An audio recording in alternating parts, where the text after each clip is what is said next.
نبينا محمد وعلى آله وصحبه ومن تبعهم بإحسان إلى يوم الدين. أما بعد, ikhwani fillah wa akhwati fillah, teman-teman sekalian yang semoga selalu dirahmati dan diberkahi oleh Allah Subhanahu wa taala.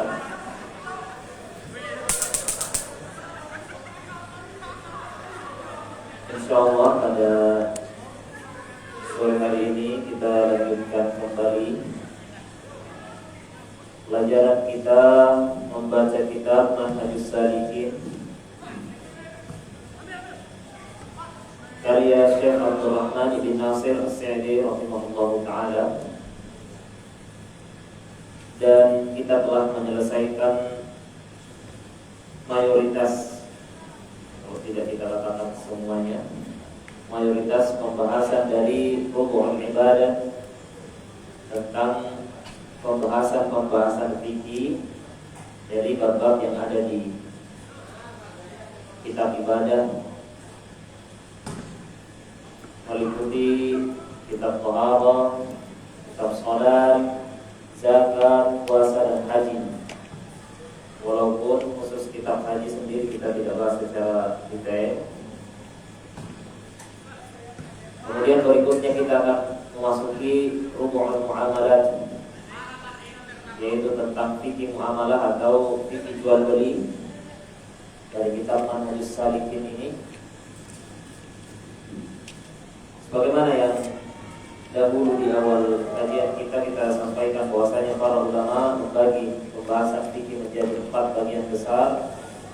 Yang pertama pembahasan ibadah, kemudian yang kedua pembahasan muamalah atau jual beli, kemudian yang ketiga pembahasan munakahat tentang nikah dan hal-hal yang berkaitan dengannya dari perceraian, nafkah, pengasuhan dan seterusnya. Kemudian yang keempat yaitu tentang hudud wal jinayat, tentang hukuman-hukuman peradilan, tindak pidana, dan bagaimana syariat menilai hal tersebut. Kita akan memasuki pembahasan baru yaitu Kitabul Buyur. Berkata penulis rahimahullah taala, Kitabul Buyur, pembahasan pertama adalah syurutul bai', tentang syarat-syarat jual beli. Syarat-syarat jual beli. Para ulama telah mendefinisikan jual beli. Dikatakan oleh para ulama, jual beli adalah mubadalatu 'ainin aw manfa'atin mubahatin bi mithli ahadihima 'ala at-tahdid bi ghairi riba wala qard. Jual beli adalah tukar menukar suatu barang atau manfaat tertentu yang hukumnya mubah dengan salah satu dari keduanya. Bisa barang dengan barang, bisa barang dengan manfaat, manfaat dengan manfaat. Alat takdir dengan konsekuensi berlaku secara selamanya. Artinya ketika sudah terjadi transaksi jual beli, maka hukumnya berlaku selamanya. Tidak bisa lagi diambil barang tersebut, karena barang tersebut yang tadinya berada di tangan kita, ketika kita jual, maka barang tersebut sudah berpindah kepemilikan dan kita tidak berhak untuk melakukan tindakan lagi terhadap barang tersebut. Sepenuhnya jadi milik dia. Demikian pula uang yang diserahkan kepada kita itu menjadi hak milik kita, dan dia tidak berhak untuk mengambil, untuk menyuruh kita memperlakukan uang tersebut sesuai kemauannya, tapi sudah menjadi milik kita sepenuhnya. Bighairi riba, tanpa adanya riba, wala qard, dan tanpa adanya utang piutang.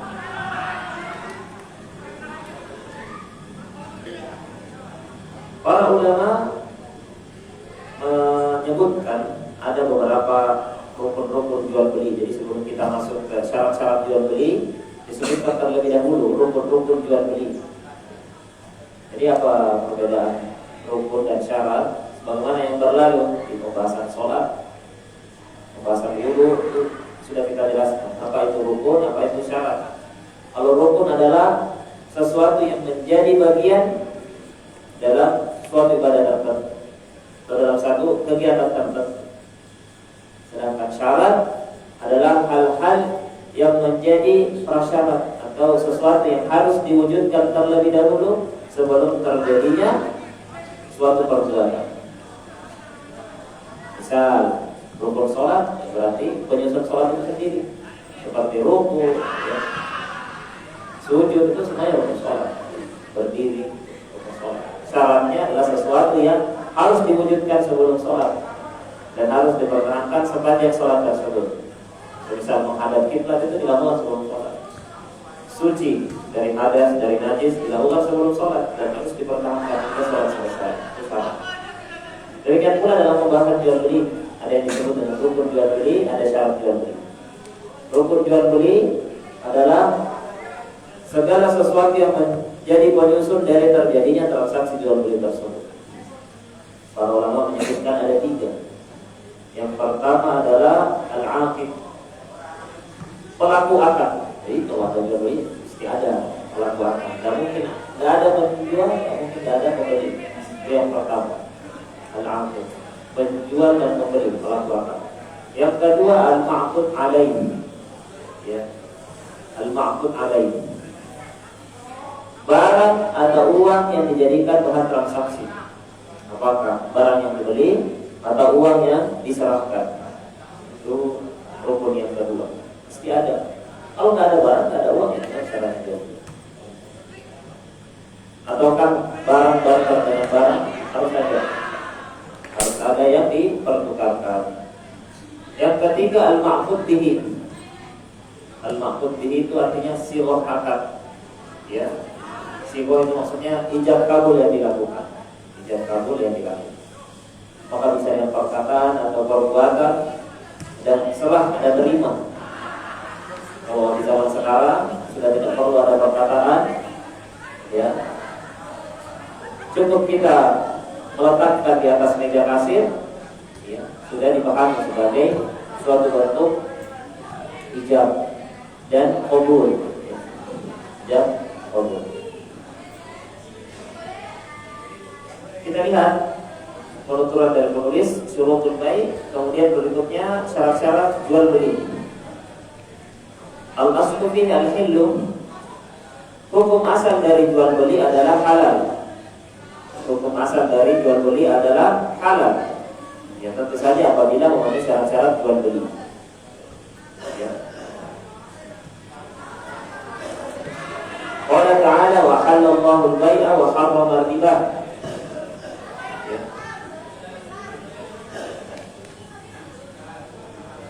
Allah Subhanahu wa taala berfirman, dan Allah Subhanahu wa taala telah menghalalkan jual beli dan mengharamkan riba.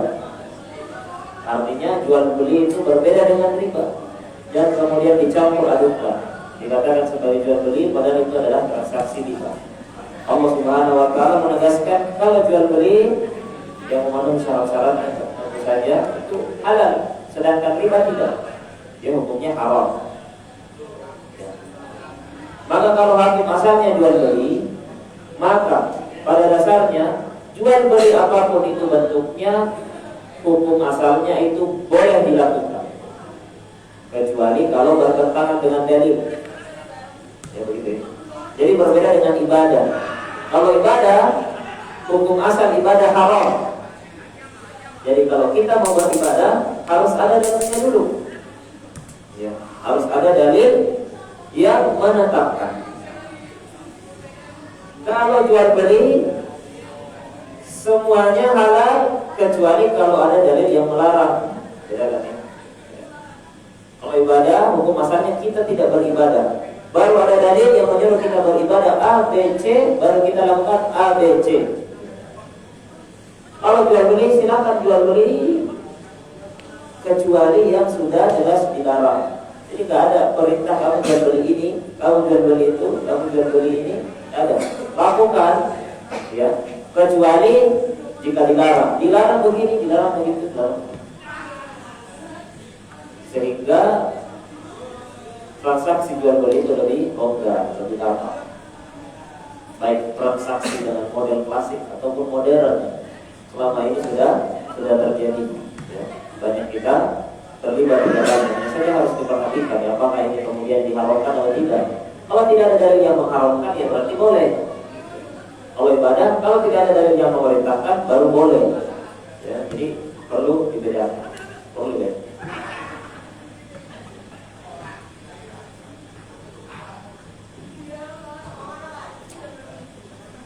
Berkata penulis, "Fajami'ul a'yani min aqarin wa hayawanin wa asatin wa ghairihima yajuzu iqa'ul 'uqudi 'alaiha idza tammat syurutul bai'."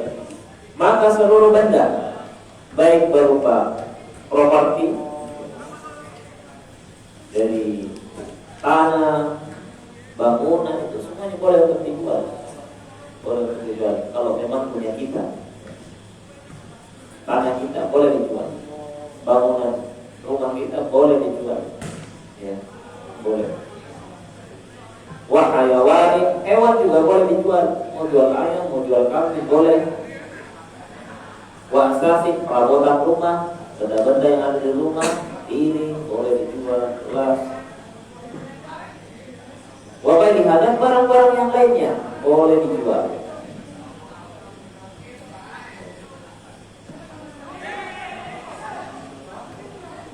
Yajuzu iqa'ul 'uqudi 'alaiha. Boleh untuk dijual, dilakukan akad padanya, ya. Tentu saja kecuali kalau barang-barang tersebut haram, tidak halal untuk dijual, seperti khamr. Khamr tidak halal untuk diperjualbelikan. Bangkai, jual bangkai. Terus patung berhala misalnya. Kalau sudah halal, maka tinggal dilihat apakah memenuhi syarat-syarat yang berbeda atau tidak. Jadi pertama harus diklasifikasikan dulu barang tersebut halal atau haram. Kalau haram berarti tidak bisa diperjualbelikan. Kalau halal boleh diperjualbelikan kalau memenuhi syarat-syarat jual beli. Kalau memenuhi syarat-syarat jual beli. Kata penulis rahimahullah, wa min a'dhami syurut ar-ridha. Dan syarat jual beli yang paling utama adalah keridhaan dari dua belah pihak. Jadi di buku ini penulis akan menyebutkan 6 syarat jual beli. Yang pertama, keridhaan dari dua belah pihak. Yang kedua, tidak ada gharar dan jahalah, ya. Yang ketiga, barang tersebut atau uang tersebut adalah milik pelaku akad, jadi tidak boleh pakai uang orang lain, gitu. Menjualkan barang orang lain apa seizinnya. Yang keempat, pelaku akad tersebut memang boleh untuk menjual, misalnya anak kecil, ya, dengan kita berikan rincian, boleh nggak anak kecil jual beli. Yang kelima, tidak mengandung riba. Yang keenam, akadnya tidak mengandung keharaman. Biar kita jelaskan satu persatu secara rinci. Syarat yang pertama yang dikatakan oleh penulis adalah ridha, keridhaan dari dua belah pihak. Qul ta'ala, berdasarkan firman Allah Subhanahu wa taala, illa an takuna tijaratan an taradin minkum. Kecuali jika kalian mengadakan perdagangan yang dilandasi dengan suka sama suka, saling ridha antara satu dengan yang lain. Jadi nggak boleh kita melakukan pemaksaan untuk membeli. Nah itu saya harus beli itu Pak. Bapak juga nggak mau. Terus kemudian kita paksa, nggak boleh, tidak boleh. Tidak boleh seperti itu tuh tidak sah. Itu tidak sah. Hati-hati. Hati-hati kalau misalnya kita menawar dengan apa ya, keterlaluan, gitu. Keterlaluan. Bisa jadi dia tidak ridho, dia tidak ridho, tapi mau gimana lagi daripada dalam tulang. Jadi kalau menawar ya sewajarnya saja, membuat dia terpaksa untuk menjual boleh. Ya. Syarat yang paling pertama terjadinya transaksi jual beli adalah antara penjual dan pembeli tersebut itu harus saling ridho. Penjual ridho menyerahkan barang tersebut, pembeli ridho dengan uang tersebut. Kan ada ya jual beli paksa ya, diancam misalnya, Pak ini saya beli, ya. Kalau bapak gak mau menyerahkan barang itu, kan itu kan terpaksa. Ini jual belinya tidak sah. Tidak sah berpindah barang tersebut. Tidak sah perpindahan barang tersebut. Kecuali dengan hak. Ya, jadi ada jual beli yang dipaksa yang boleh, yaitu ketika misalnya seorang hakim memaksa untuk menjual aset dari orang yang bangkrut supaya dia bisa melunasi hutangnya, ini boleh. Boleh. Tapi kalau tidak ada kondisi seperti ini tidak boleh. Tidak boleh kita paksa dengan menjual barangnya. Boleh. Itu tidak sah. Sama saja dengan merampok, memaksa untuk mengambil. Hanya saja kita kasih duit. Apalagi kalau kita paksa ambil barangnya, apa kita kasih duit? Nah, ini benar-benar merampok kalau ini. Tidak sah.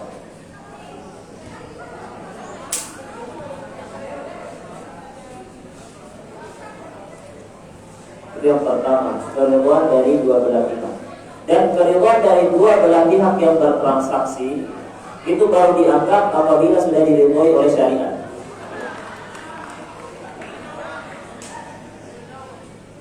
Misalnya, mohon maaf ya, contoh aja, ya.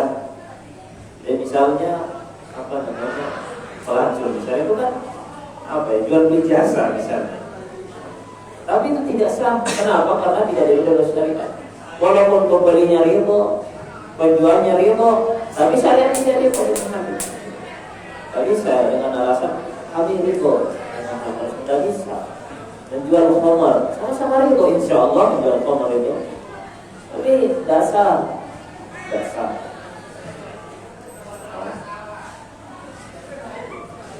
Maka harus dibawa di atas keridhaan syariat terlebih dahulu, baru dilihat pelaku akad tersebut juga harus ridho. Wa an la yakuna fiha gharar wa jahalah. Syarat yang kedua, tidak mengandung gharar dan tidak mengandung jahalah. Ini dua syariat yang sering kita jumpa ya, kadang masih membuat bingung ya, terhadap para penuntut ilmu. Jadi gharar dan jahalah itu banyaknya oke. Gharar dan jahalah itu terkadang penggunaannya sama. Terkadang penggunaannya sama, tapi sebagian para ulama membedakan. Bagian ulama mengatakan kalau gharar ya adalah hal yang tidak diketahui keberadaan barangnya. Dia tidak diketahui barang tersebut benar ada atau tidak. Itu gharar. Kalau jahalah, barangnya ada tetapi tidak diketahui sifatnya. Tidak diketahui sifatnya. Contoh ya, contoh.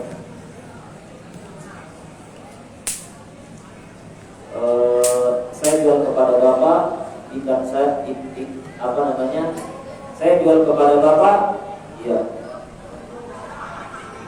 burung saya yang kemarin melarikan diri. Kan kita nggak tahu ini benar ada atau enggak ini. Nanti saya kasih murah deh, gitu ya. Kasih murah.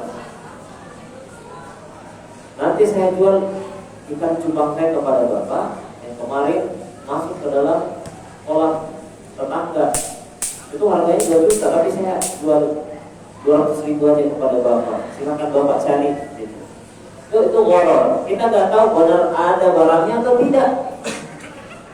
Ya, benar ada barang yang tidak, paham ya? Gharar. Dan jelas, ya, dan jelas ada barang atau tidak. Kalau jahalah, barangnya ada tetapi kita nggak tahu sifatnya gimana. Itulah yang diistilahkan jual kucing dalam karung. Pak, ini karung isinya kucing, ya.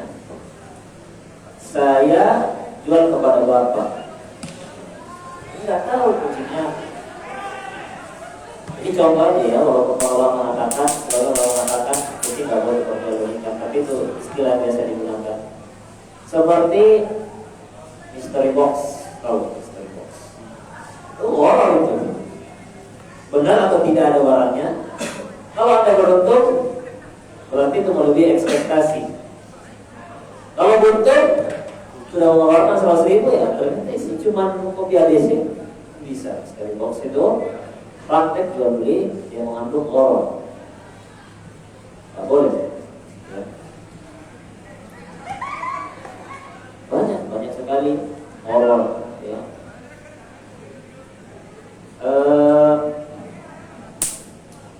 Masuk dalam pemancingan ikan misalnya, pemancingan ikan, bayar 100.000 dapat atau enggak, ini gharar, dia rugi. Kalau dia pandai memancing, dia bisa mendapatkan ikan senilai 500.000. Nah, kalau dia baru memancing pemula, ya, cuma dapat 1 ikan, dia keluarin 100.000, kan gharar. Caranya gimana biar gak gharar? Dia membayar sejumlah ikan yang didapat, nampaknya dia. Jadi masuk dulu mancing, ikan yang didapatkan baru ditimbang berapa. Itulah uang yang dikeluarkan, itu baru tidak gharar.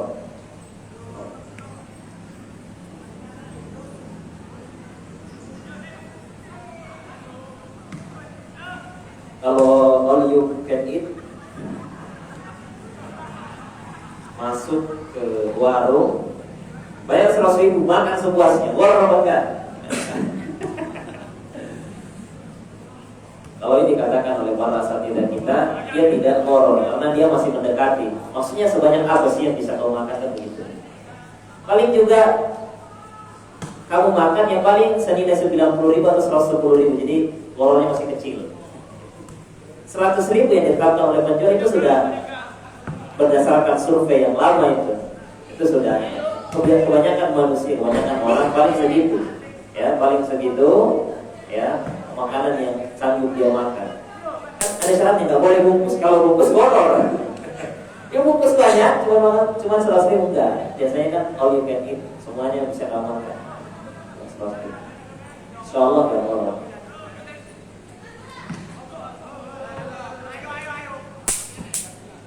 Dan berbagai jenis praktek transaksi zaman sekarang ya, banyak yang gharar. Ya, Nabi SAW karena Nabi SAW bersabda, naha an bai'il gharar. Nabi SAW melarang jual beli gharar, diriwayatkan oleh Muslim. Wa yadkhulu fihi bai'ul 'abidi wasyaridi. Maka masuk di dalam gharar ini menjual budak yang melarikan diri. Zaman dulu budak itu diperjualbelikan, tapi budaknya melarikan diri. Pak, beli budak saya kemarin melarikan diri, saya turunkan harganya. Kalau dia pandai mencari orang hilang, ya beruntung dia. Kalau nggak pandai, buntung. Wasyari, hewan yang melarikan diri, kayak tadi kita contohkan. Kucingnya hilang, coba bapak cari, saya jual pokoknya dengan harga dan banting harga. Demikian pula seperti perkataan bintuka ihdasim ataini. Ada 2 barang yang berbeda, kemudian dia mengatakan saya jual salah satu dari 2 barang ini. Itu gharar. Yang mana yang dimaksudkan sama bapak? Kan begitu. Kecuali kalau ada 2 barang, ada 2 nih, minuman nih, dua-duanya. Saya jual salah satu dari ini, kan jelas antaranya tadi sama aja. Gitu, boleh. Tapi kalau beda, ini saya jual ya salah satu dari ini, harganya 20.000. Yang mana yang dimaksudkan? Itu gharar. Sudah jelas.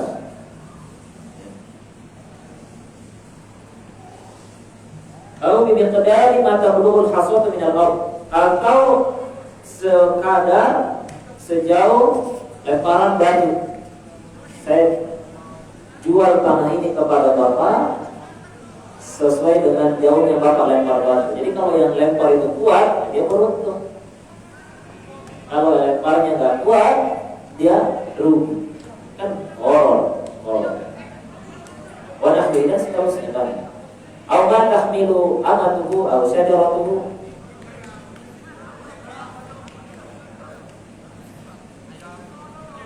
Atau menjual janin yang dikandung oleh seorang budak atau pohon.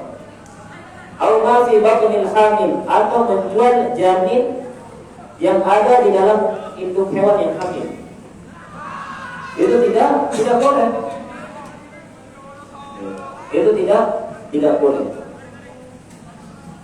Karena kalau kita tidak tahu, ya, itu janinnya nanti terlahir atau terlahir hidup atau mati, kan? Nggak jelas. Jadi memang ada praktek jual beli janin seperti itu karena itu lebih murah harganya. Ya, itu lebih murah. Ya. Namun di sana ada boror, ketidakjelasan apakah nanti dia hidup atau tidak. Ya. Ketidakjelasan apakah dia hidup atau tidak.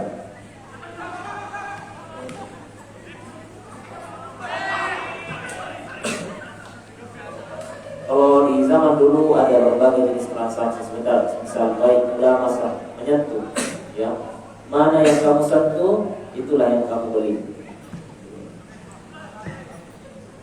Baik munabadah, ya itu tadi melempar, ya.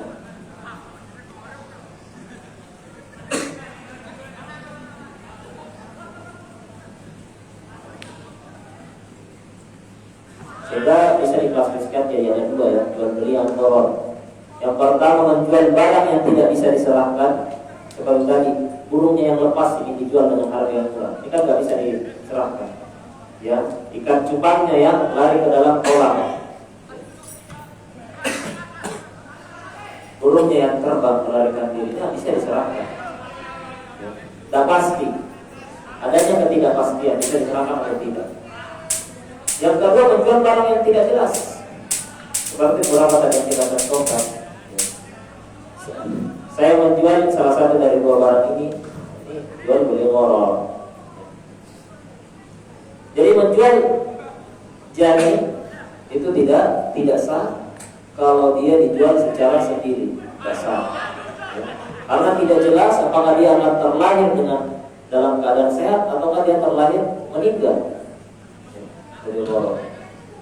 Kecuali apabila dia dijual bersama dengan induknya. Kalau dia dijual bersama dengan induknya, maka jual beli tersebut sah.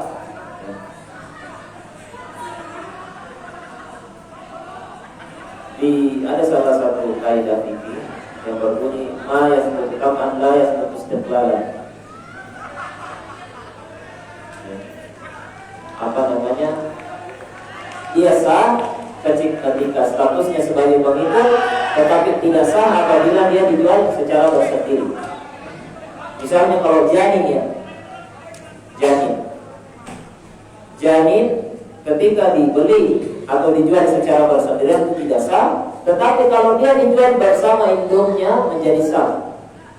Misalnya kalau kambing, misalnya kambing yang tidak mengandung harganya misalnya ya 3 juta misalnya. Ada satu kambing yang sama, beratnya sama, tapi dia mengandung, ya, menjadi harganya 3.500.000, maka ini boleh, ya, karena janin tersebut dibeli bersama dengan induknya. Yang tidak boleh adalah, Pak, itu saya janinnya beli 500.000, ya, nanti diserahkan ke saya kalau dia sudah lahir. Itu tidak boleh, karena ada gharar, ada ketidakjelasan. Ya.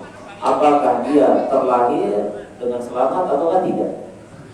Ya, tidak boleh.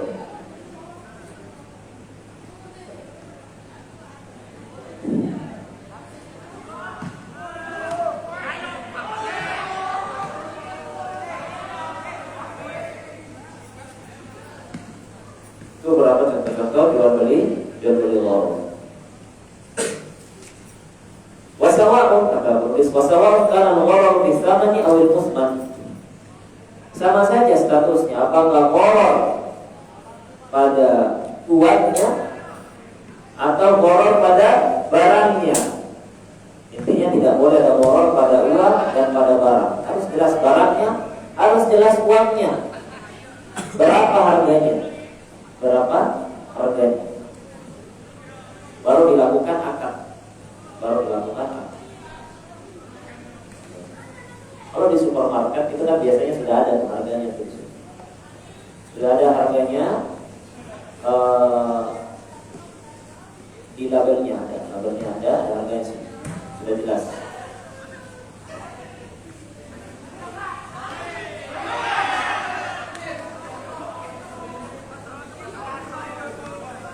Dikecualikan boleh adanya gharar pada dua keadaan.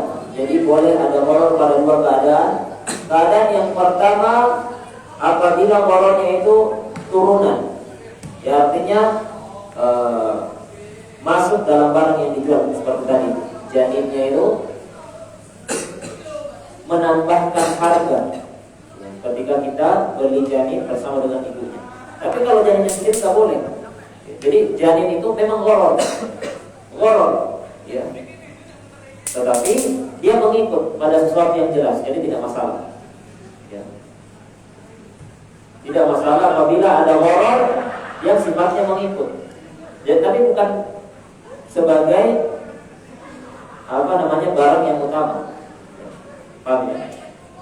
Yang kedua, kalau ghararnya kecil, boleh. Misalnya, ya, mungkin ada yang bingung ya, kalau gharar ini banyak sekali hal yang gharar. Ikan sarden gharar. Emang tahu sardennya gimana? Gharar. Jual beli rumah gharar. Emang tahu pondasinya gimana? Ya, tapi itu semua masuk dalam gharar yang kecil. Gharar yang kecil. Karena sudah itu hanya mengikut. Menjual rumah, ya, yang nampak hanya luarnya saja, ya, di atas tanah. Pondasinya kita nggak tahu, tapi itu terhitung sebagai gharar yang kecil karena mengikut saja, ya, karena mengikut seharusnya tidak masalah.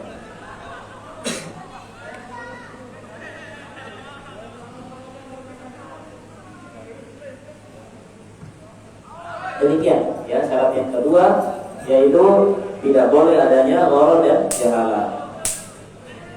Wa an yakuna al-'aqidu malikan lisyai'. Syarat yang ketiga adalah pelaku akad adalah pemilik barang. Pelaku akad adalah pemilik barang atau ma'dunan lahu fihi, atau diizinkan untuk mentransaksikannya. Ya, diizinkan untuk mentransaksikannya. Maksudnya apa? Tidak boleh menjual barang yang kita tidak miliki atau tidak diizinkan untuk menjualnya. Seperti saya jual motor teman dengan niat baik, itu tidak boleh. Tidak boleh. Kita bukan pemilik barang tersebut, kecuali kalau diizinkan. Memang teman kita mengamanahkan kepada kita, bro, kita tolong jualkan motor saya, itu boleh. Tapi kalau kita inisiatif untuk membuat hati teman kita senang, itu keliru. Jangan-jangan dia nggak mau jual motor itu, ya. Maka hukumnya tidak boleh.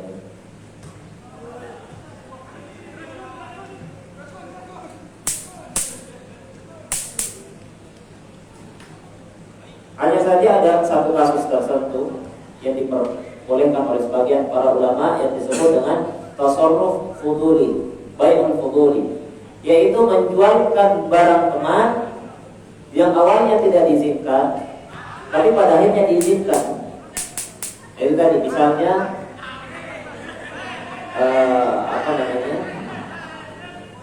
misalnya memang barang ini ingin dijual oleh teman, terus kita inisiatif untuk mengiklankan, ada yang menawarkan, kita serahkan barang tersebut. Baru ketika kita ketemu teman, ini duit hasil saya jualin barang kamu.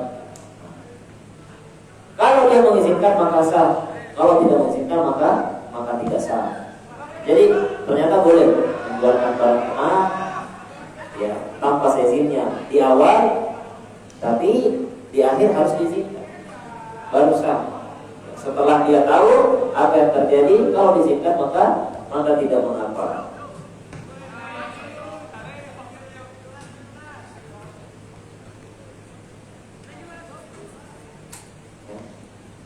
Itu bai'ul fudul.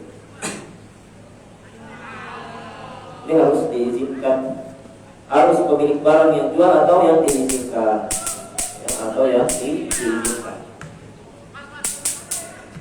Wakil, dalam hal ini wakil, ya.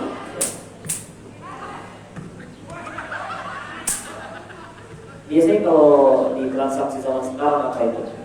dropshipper atau reseller gitu, itu kan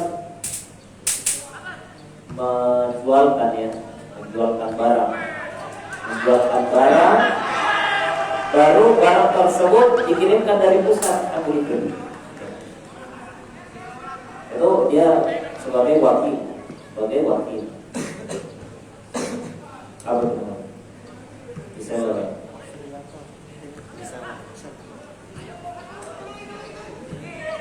Kemudian yang berikutnya, wa huwa balighun aw rasidun.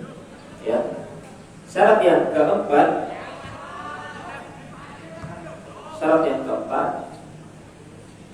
adalah pelaku akad tersebut boleh untuk bertransaksi, yang disebut dengan jaizut tasarruf, diizinkan untuk melakukan tasarruf atau transaksi.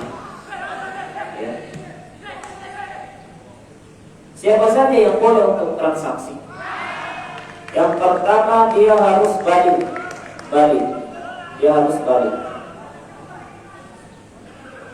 Yang kedua, berakal. Yang ketiga, rasyid. Rasyid itu dia dewasa dalam mengatur harta dan memahami nilai harta. Jadi 3 syarat. Yang pertama, balik. Berarti anak kecil asalnya tidak boleh melakukan jual beli, tidak boleh menjual, tidak boleh membeli. Anak kecil, ya, anak kecil tidak boleh menjual, tidak boleh membeli.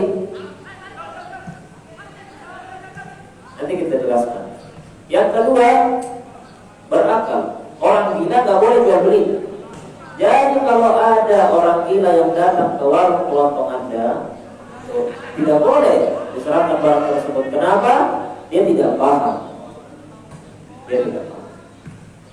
Kecuali kalau ada walinya di sampingnya, itu kan berarti di bawah pengawasan wali. Tapi kalau ada tiba-tiba orang gila membawa uang 50.000, pasti mau beli permen. Nah, kamu memanfaatkan kesempatan ini sebagai penjual, kamu kasih, itu tidak salah, karena dia tidak berakal. Atau orang gila yang kaya, Mas, saya beli tanahnya 2 juta. Oh enggak, itu tidak sah. Karena dua kasus ini, penjual tidak berakal atau pembeli tidak berakal. Anda juga tidak berakal sepertinya.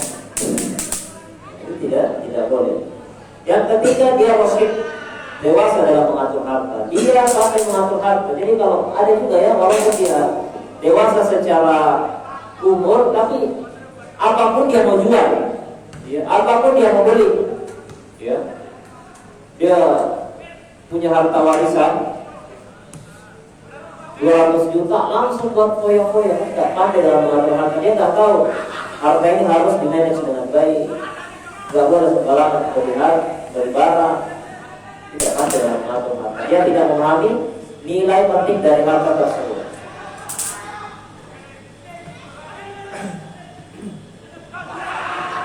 Pertanyaannya, apakah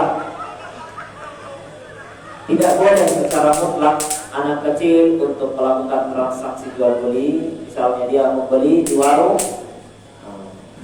maka para ulama mengatakan transaksi yang dilakukan oleh anak kecil itu bisa dinilai sah apabila memenuhi beberapa syarat atau beberapa bentuk yang diperbolehkan. Anak kecil melakukan transaksi membeli misalnya. Yang pertama, apabila atas seizin dan pengawasan walinya, ya, atas seizin dan pengawasan walinya. Ya, misalnya, nah ini beli berambang, dikasih bawang, seterusnya dikasih duit, itu bude udah paham itu, kasih aja duit ini ambil berambangnya, itu kan diizinkan, memang tahu. Jadi bukan atas kebijaksanaan dalam tanda kutip anak kecil tersebut. Tahu, dia cuma antar uangnya doang, ambil barang di warung sebelah rumah tuh boleh, ya, anak kecil. Yang kedua, apabila objek akad nilainya kecil. Jadi kalau anak kecil tersebut dia punya uang THR, uang THR 2.000, boleh dia beli ya permen, kembang api misalnya, boleh karena masih kecil. Tapi kalau uang THR yang mencapai 2 juta, dia beli HP, tidak boleh. Karena itu ya, itu objek barang yang nilainya besar, tidak boleh. Kecuali kalau disimpan walinya, diawasi, tidak boleh. Boleh. Tapi kalau atas kebijaksanaannya sendiri, dia punya warisan 200 juta. Mau beli apa? Mau beli mainan yang banyak banget. Tidak boleh. Tidak boleh. Tidak sah. Anda juga sebagai penjual hendaknya memahami dengan baik itu. Jangan memanfaatkan keluguan anak kecil. Tidak boleh. Tidak boleh. Jadi ponakan saya pernah itu, apa namanya? Karena dia suka mainin HP ibunya.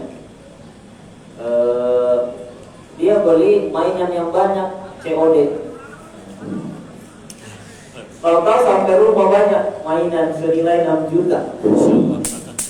Ya udah, ibunya terpaksa aja, kan gak enak sama kurirnya. Ya udah, ini saya beli aja. Ini udah hati-hati ya. Hati-hati.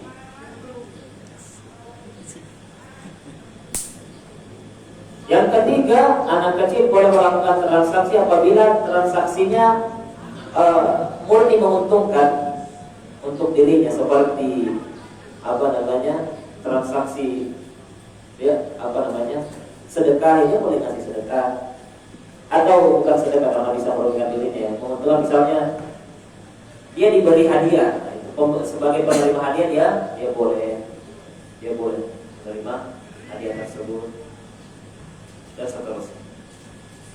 Jadi boleh dengan beberapa bentuk tersebut. Selain dari itu tidak boleh. Tidak boleh anak kecil melakukan transaksi yang besar atau di luar pengawasan walinya, tidak boleh. Yang boleh apabila dia sudah balik atau mendekati balik, boleh.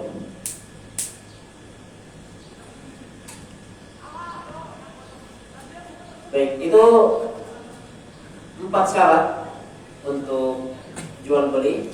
Insya Allah 2 syarat yang bersisa akan kita bahas pada pertemuan berikutnya, yaitu pada jual beli tidak boleh adanya riba dan tidak boleh termasuk dari transaksi yang diharamkan. Insya Allah akan kita jelaskan pada pertemuan berikutnya bismillah ta'ala.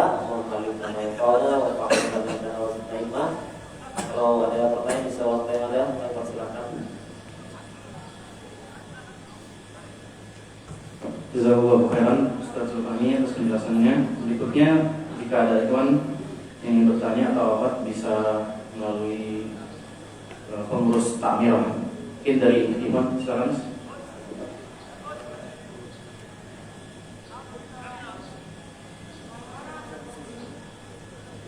Assalamualaikum ya Ustaz. Jadi saya ini ingin izin bertanya,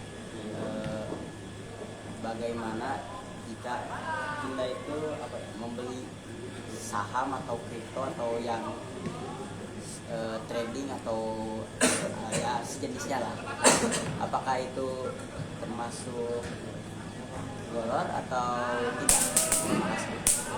Itu penjelasannya panjang sekali ya, dan saya sendiri bukan ahli dalam masalah fikih muamalah kontemporer. Kalau untuk mau tahu banyak tentang itu, bisa lihat video-video dari guru kami Ustaz Amin, Ustaz Arifin, Ustaz Terwandi, itu banyak hal di sana. Seperti kripto sendiri itu diperselisihkan oleh para asatidzah, ada yang membolehkan, ada yang tidak membolehkan, dan kalau sendiri punya kecenderungan tertentu, hanya saja bukan keahlian kamu untuk menjelaskan lebih detail.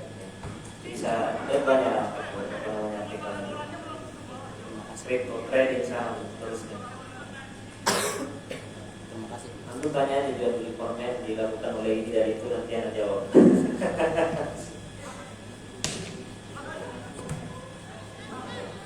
Panjang, pembahasannya panjang. Ya, ada lagi. Baik, apakah ada pertanyaan lagi dari ikhwan yang lain, mungkin saya juga terkait hukum tukar-menukar uang di dalam masjid itu. Biasanya kan ada penjual toko itu yang meminta pecahan uang itu, apakah termasuk jual beli yang dilarang itu karena tempat dari penjelasannya bagaimana? Dijelaskan. Tukar-menukar uang. Boleh apa bukan ya? Bentar ya, saya nggak tahu dengan itu.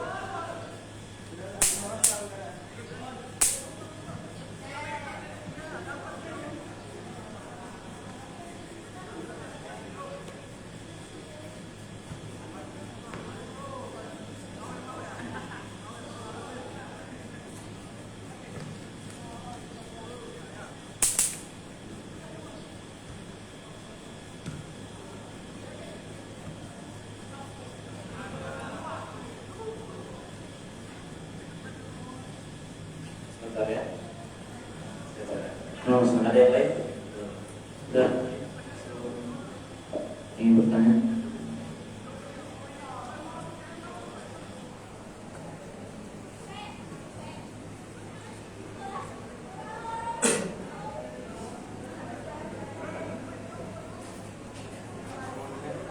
Ya, jadi apa namanya? Ya sama seperti hukum jual beli pada umumnya, jual beli itu kan dilarang dalam masjid, dan tukar menukar uang juga termasuk. Jual beli, ya, jual beli antara uang dengan uang, ya. Yang penting tidak ada riba di situ, kan boleh tukar menukar, dan itu juga masuk dalam definisi jual beli, sehingga Allah Taala dia juga tidak diperbolehkan di dalam masjid.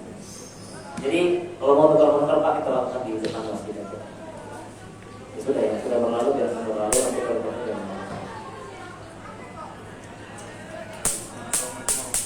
dan terkait yang tadi juga, kalau misalnya COD kita ngeliat barang di online shop di masjid itu gimana?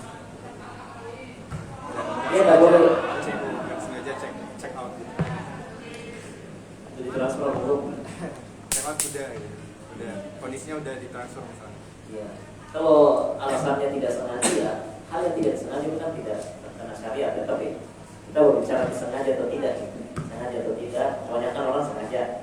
Kok bisa transfer nggak sengaja? Maksudnya lupa kalau di masjid Lupa kalau di masjid. kena check out. Oh ya sudah. Ya kalau lupa kita sengaja nggak masalah. Tapi kalau misalnya kita berbicara dari sisi hukum atau kita menghiraukan keadaan personal tertentu, itu tidak boleh. Karena itu sudah melakukan transaksi di situ. Mohon maaf bagi para supir ojol yang menerima pesanan di dalam masjid tidak termasuk ya, jual beli di dalam masjid. Dia lakukan itu di luar. Keluar dulu baru nyerahkan dan terima pesanan. Kalau misalnya kita sebagai penjual menerima pesanan di dalam masjid sebelum diiyakan gitu, ya, untuk dijual, ada pesan masuk. Keluar dulu untuk melakukan qabul. Ya, untuk mau beli pulsa di dalam masjid, ya, keluar dulu. Ya. Mau nunggu gojek, ya, kita sedang mampir di musola, keluar dulu dari musola baru bisa. Ya. Keluar dulu dari masjid baru pesan. Karena itu termasuk ya dalam jual beli dalam masjid. Mau secara langsung ataupun secara online sama saya. Misalnya kita belanja di Keluarga. ada sisa kembalian, tapi sisa kembaliannya tuh diganti sama temen misalnya. Itu hukumnya gimana? Karena nggak ada. Ini sebenarnya praktek yang keliru ya. Hendaknya tidak dilakukan, terutama bagi yang sudah paham. Karena itu menabrak terang yang pertama. Dia itu apa tidak? Biasanya kan terpaksa gitu. Ya. Kalau dia itu tidak masalah. Harus ditanyakan dulu, boleh tidak diganti dengan kornet? Gitu. Kalau boleh, artinya kan dia membeli, ya, dengan uang pembelian tersebut membeli kornet. Kalau tidak ridho, dia tidak boleh selaku penjual untuk memaksa. Pak, pembayarannya korban ya Pak. Gitu. Seakan-akan pasti dia akan tidak boleh. Karena itu bertentangan dengan syariat. Nah, bisa boleh kita cukupkan kajian kita pada sore hari ini. Mudah-mudahan bermanfaat. Subhanallah wa bihamdihi, asyhadu an la ilaha illa anta, astaghfiruka wa atubu ilaik. Walhamdulillahirabbil alamin. Wassalamualaikum warahmatullahi wabarakatuh. Waalaikumsalam warahmatullahi wabarakatuh. Jazakallahu khairan pada Ustaz Fahmi atas materi yang telah dibawakan. Semoga bermanfaat bagi kita semua yang mendengarkan pada sore hari ini. Untuk para teman-teman yang para jamaah yang mendengarkan kajian, silakan bisa merapat di sebelah kiri kami untuk santap hidangan sore yang insya Allah telah kami siapkan dari Takmir Majelis Al ini. Silakan menyusun barisannya di sebelah kiri. Kalau membuat lingkaran ya. Jadi kita tutup majelis pada sore hari ini dengan membaca barakallahu majelis. Subhanallahumma wa bihamdika, asyhadu an la ilaha illa anta, astaghfiruka wa atubu ilaik. Assalamualaikum warahmatullahi wabarakatuh.